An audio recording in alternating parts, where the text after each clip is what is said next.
ओम श्रीमद्भगवद गीता द्वितीय अध्याय श्लोक 3 संपूर्ण सारांश संबंध का पुरुषता आसिबा परे एबे कौन करिबा उचित एही जिज्ञासा दूर करिबा पाई भगवान कहुछंती क्लैब्यं मास्मगमं पार्थ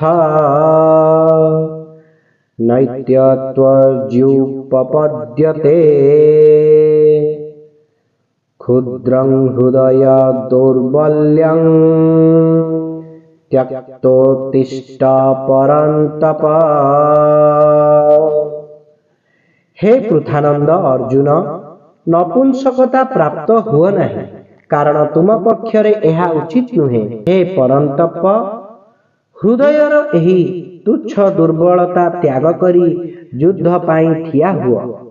व्याख्या पार्थ, माता पृथांक संदेशर स्मरण कराई अर्जुनंक अंतःकरणरे क्षत्रियोचित वीरत्व भाव जाग्रत कराइबा पाई भगवान अर्जुन को पार्थ नामरे संबोधित करिछंती।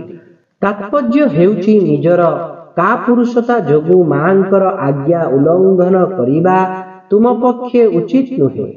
क्लैब्यं मा स्म गमः, का पुरुषता हेतु अर्जुन युद्ध न करिबाकु धर्म ओ युद्ध करिबाकु अधर्म मने करुथिले। तेणु अर्जुन को चेताइबा पाई भगवान कहुछंती जे युद्ध न करिबा धर्म नुहे, बरं एहा नपुंसकता। तेणु तुमे नपुंसकता त्याग कर। नैत्यत्वज्युपपद्यते, तुमठारे एही नपुंसकता आसिबा अनुचित, कारण कुंतींक भली वीरा क्षत्राणी मातांकर तुमे पुत्र ओ निजे मध्य सुरवीर।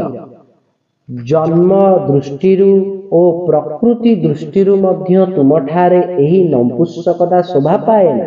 परंतप, तुमे निजे हेउच परंतप, अर्थात तुमे शत्रु गणंकु संतापित ओ भीतत्रस्त कर। एबे कौन तुमे युद्धरु विमुख होई शत्रु मानंकु हर्षित कराइब। क्षुद्रं हृदय दौर्बल्यं त्यक्तोत्तिष्ठ, एठारे क्षुद्रं पदर दुईटी अर्थ रहिछि। एके हृदयर एही दुर्बलता तुच्छता प्राप्त कराए, अर्थात मुक्ति स्वर्ग अथवा कीर्ति प्राप्त कराए नहीं। जदि एही तुच्छता त्याग न करिब तुमे निजे तुच्छ होई जीव। एवं द्वितीयरे हृदयर एही दुर्बलता अत्यंत तुच्छ। तुम परी योद्धा पक्षे एपरी तुच्छ दुर्बलता त्याग करिबा आदौ दुस्साध्य नुहे। मु धर्मात्मा एवं मु युद्ध रूपक पाप करिबा कु चाहेना। तुमे एपरी जहा भाबुच ताहा तुम हृदयर दुर्बलता मात्र। एहाकु त्याग करी तुमे युद्ध पाई ठिया होई जाओ, अर्थात निजर प्राप्त कर्तव्य पालन कर। एठारे युद्ध ही अर्जुनंक सम्मुखरे कर्तव्य कर्म।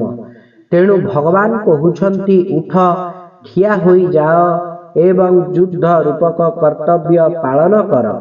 अर्जुनंक कर्तव्य विषय भगवानंक मनरे तिले मात्र संदेह नाही। से जानती जे सबु दृष्टिरु अर्जुनंक पाई युद्ध करिबा ही एकमात्र कर्तव्य।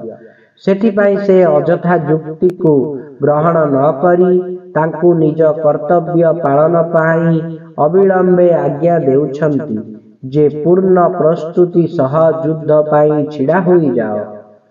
परिशिष्ट भाव भगवान आगकु 31 रु 38 श्लोक पर्यंत एही विषय को विस्तार पूर्वक वर्णना करिछंती।